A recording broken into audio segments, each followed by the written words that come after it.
السلام عليكم ورحمة الله وبركاته خبجم توتا جالتم توتا المان أورمو يوتيوبي دكتور عبد السجلت أرقمتن نجان كيسن إسني فبايد har'a baay'ee tokko si yaadeera hin jira dhugaan isiniin jedha baay'ee waan na dhukkubaa jiruuf badeen jira ganamaan isiniif hin dhufne yoon immoo isinirraa badee ittuyyuu oole baay'een keessan abdusheen keenya maal ta'e jettanii na jalaa cinqamtanii na yaaddanii kaan immoo na jalaa baddu abdushee yuutuubii dhiisre jettanii sababa kanaaf mee gizee tokko doktora keessaniif du'aa eegadhaatii achiin jaalalanaaf qabdanu naaf ibsa doktora keenya si jaallanneedhaatii koomentii irratti naaf barreessaa maaliif koomentiin isin si jaallanna naan jettanu birrii namni bira miiliyoonaan naa kennu naaf caala jaaralli oromoon na jaallatu abdii wayina tura na gammachiisa sammuun koo akka yeroo hunda gammade jiraatu na godha yoo oromoon si jaallanna abshirnaa jedhu miiliyooneran ta'an qalbii kon na gammada mee gizee tokko koomentii jalatti doktor abdusee keenya si jaallannaa jedhaatii koomentii naa barreessaa arguun fedha hundi keessan akka doktora keessan jaalattanu koomentiin naa mirkaneessa ajaja kun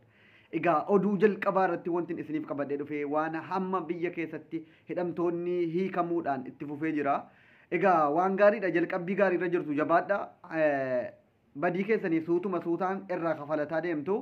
Waan ajajamtan gochuu keessanitti jabaadhaan itti fufa. Waan ajajamtan gochuu keessanitti bareedduu jirtu jabaadha.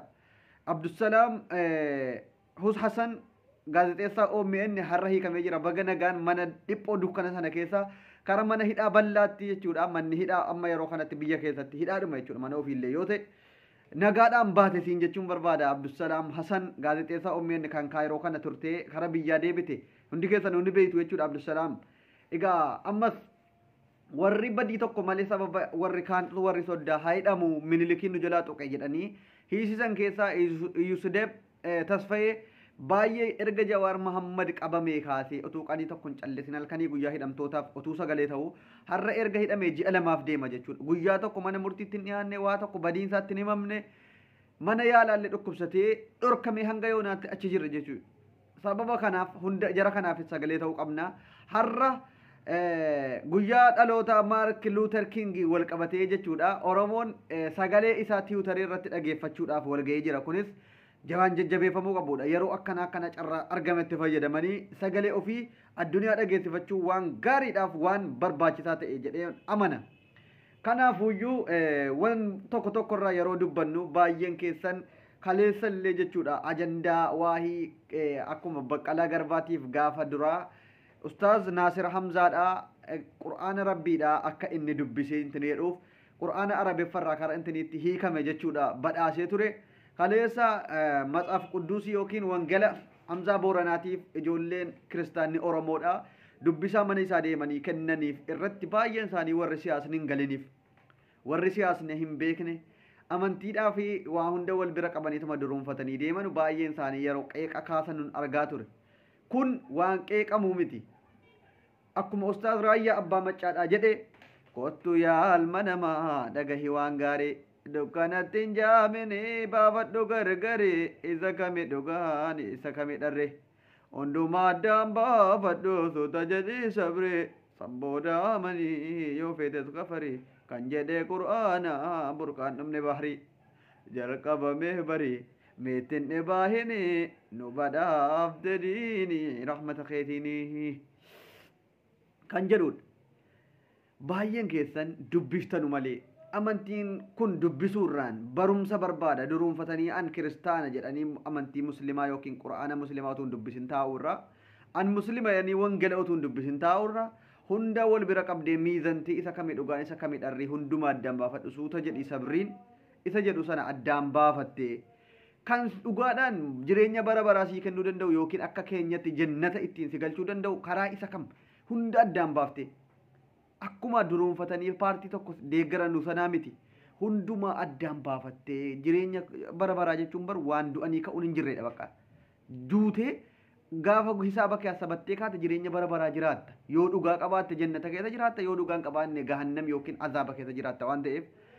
an akka kootitti ofii kootii an nama wangala guutuu dubbisaa turedha jechuudha wangala afaan oromoodhaa hunda isaa dubbisaan ture jechuudha isin hariinuu warri kiristaanaas waamichaan isiniif godhu warri muslimaatis maaliif ebelu kitaaba warra kiristaanaa qabee suuraa ka'e gaafa Ustaaz Naasir Hamzaa masqala akkanatti kitaaba matsaaf qudduusii qabu qabatee ka'u baay'een keessan qeeqa kaaftanii maal jedhaa turtan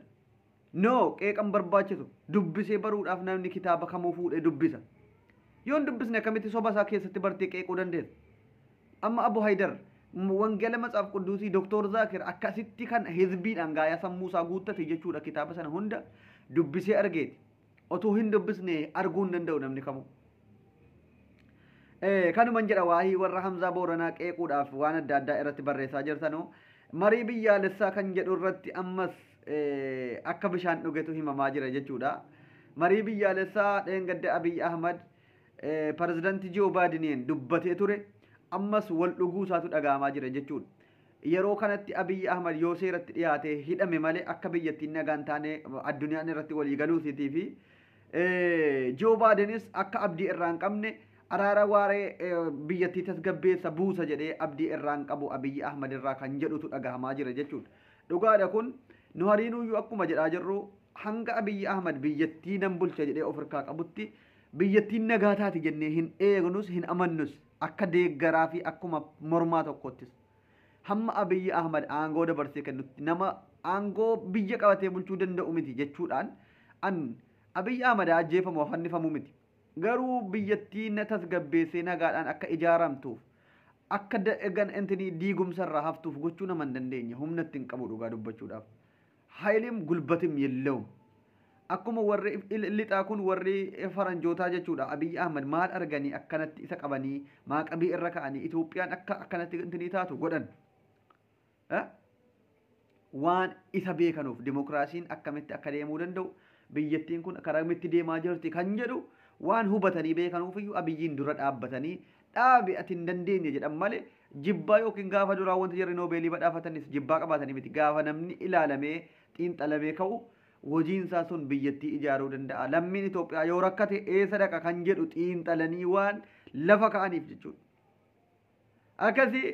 hamma suuraan ajaa'ibaa tokko kan Jawaar Mohammadis gabbahee jira jechuudha. Suuraa ajaa'ibaa jechuudha. Asirratti jechuudha laayigaa suuraan har'a jawween gadhiifate isuma dheengaddaa barreeffamee jira ta'ee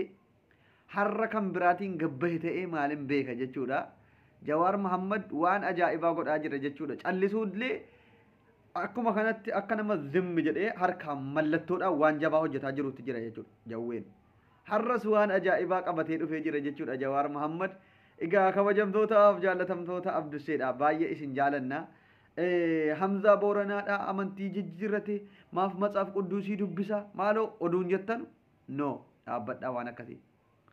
Kanuman isiniin jedha doktorri keessan kabajamaaf jaallataman Doktor Abdusseen Kaayiroorraa baay'ee isin jaallata isinoo laayikiin na mirkaneessaa jaalala naaf qabdan immoo koomentii irratti hin fedha nagaan isiniif haa baay'atu.